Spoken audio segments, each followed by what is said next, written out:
Welcome to the Daily Chronological Bible. My name's Hunter, and we are reading through the Bible in chronological order as a single story. And that story is all about Jesus. It is a revelation of Him, and He has revealed to us the heart of the Father. Today, December the 5th, we're in the book of Acts, chapter 27. We're reading from the New Living Translation. This is the word of the Lord.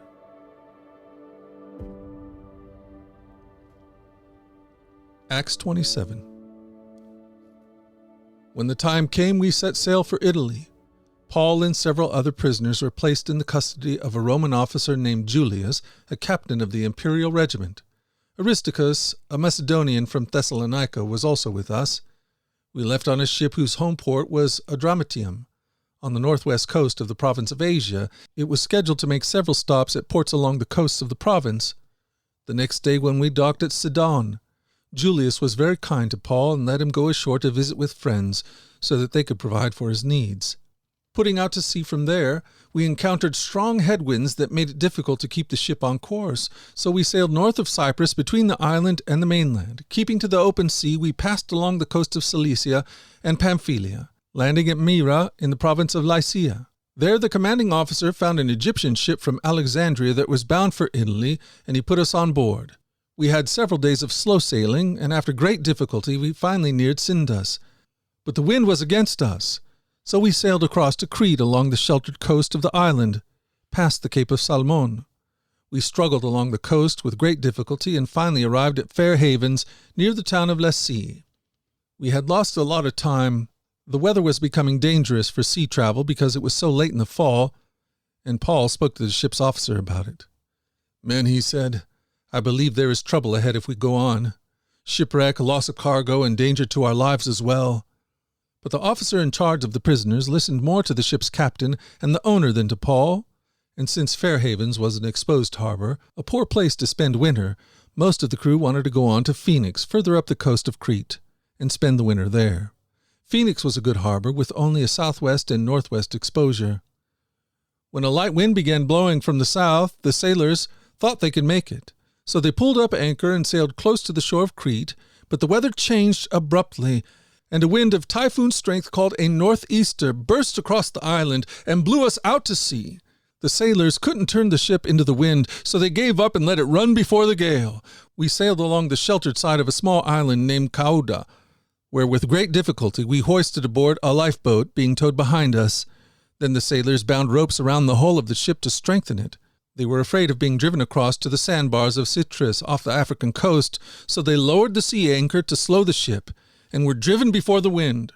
The next day, a gale-force wind continued to batter the ship. The crew began throwing the cargo overboard. The following day, they even took some of the ship's gear and threw it overboard. The terrible storm raged for many days, blotting out the sun and the stars, until at last all hope was gone. No one had eaten for a long time. Finally, Paul called the crew together and said, "Men, you should have listened to me in the first place and not left Crete. You would have avoided all this damage and loss, but take courage. None of you will lose your lives, even though the ship will go down. For last night an angel of God to whom I belong and whom I serve stood beside me, and he said, 'Don't be afraid, Paul. You will surely stand trial before Caesar. What's more, God in his goodness has granted safety to everyone sailing with you, so take courage, for I believe God. It'll be just as he said. But we will be shipwrecked on an island.' About midnight on the 14th night of the storm, as we were being driven across the Sea of Adria, the sailors sensed land was near. They dropped a weighted line and found that the water was 120 feet deep. But a little later they measured again and found it was only 90 feet deep. At this rate they were afraid we would soon be driven against the rocks on the shore, so they threw out 4 anchors from the back of the ship and prayed for daylight. Then the sailors tried to abandon the ship. They lowered the lifeboat as though they were going to put the anchors out from the front of the ship, but Paul said to the commanding officer and the soldiers, "You will all die unless the sailors stay aboard."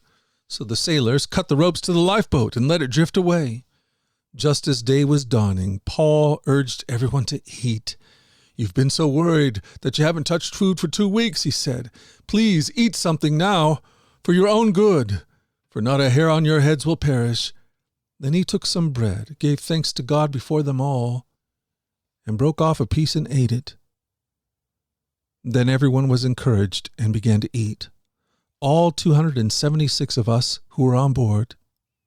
After eating, the crew lightened the ship further by throwing the cargo of wheat overboard.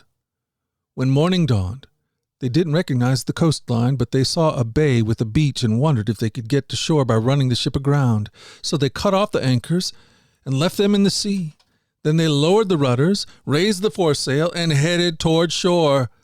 But they hit a shoal and ran the ship aground too soon. The bow of the ship stuck fast, while the stern was repeatedly smashed by the force of waves and began to break apart. The soldiers wanted to kill the prisoners to make sure they didn't swim ashore and escape, but the commanding officer wanted to spare Paul, so he didn't let them carry out their plan.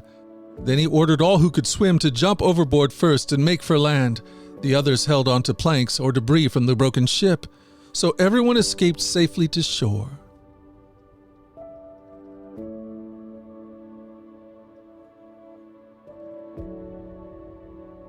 Thank you for joining us at the Daily Chronological Bible.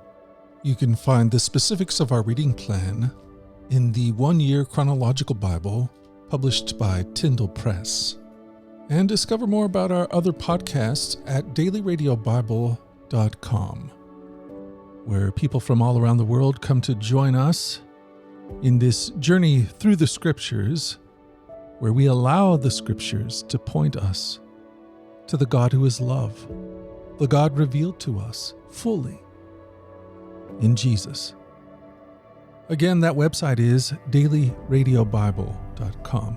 Subscribe or follow wherever you get your podcasts. Until tomorrow, let's go forward in God's joy. Let's let His joy be our strength.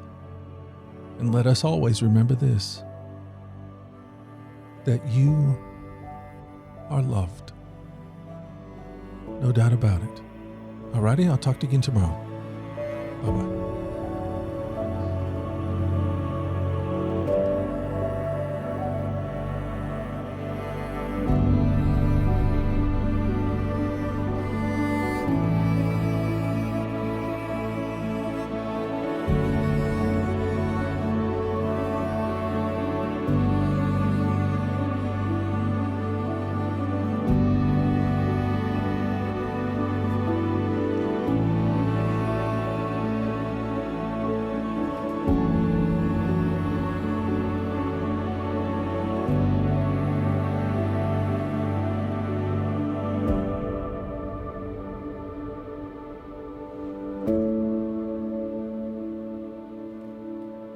you